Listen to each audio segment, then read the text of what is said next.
ఈ దేవాలయంలో రుద్రాక్ష చెట్టు శివానందమూర్తి గారు అంటే సద్గురు శివానందమూర్తి గారు హన్నమకొండలో ఉన్నటువంటి ఒక వరంగల్లో శివధామం గురుద్వామం అని ఉంటుంది.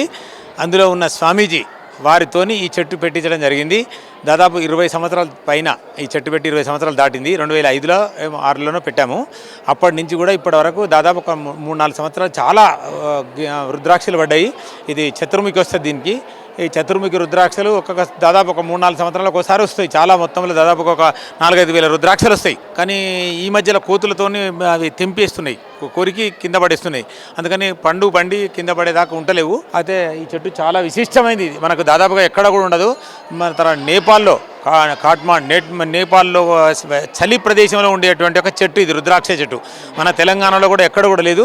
ఒక శ్రీశైలంలో ఒకటి ఉంది, తర్వాత ఇక్కడే ఉంది రుద్రాక్ష చెట్టు. ఈ చెట్టును స్పర్శించినా కానీ చాలా పుణ్యం వస్తుంది. రుద్రాక్షలు దీనికి వస్తాయి కాబట్టి రుద్రాక్ష అనేది శివస్వరూపమే రుద్రాక్ష.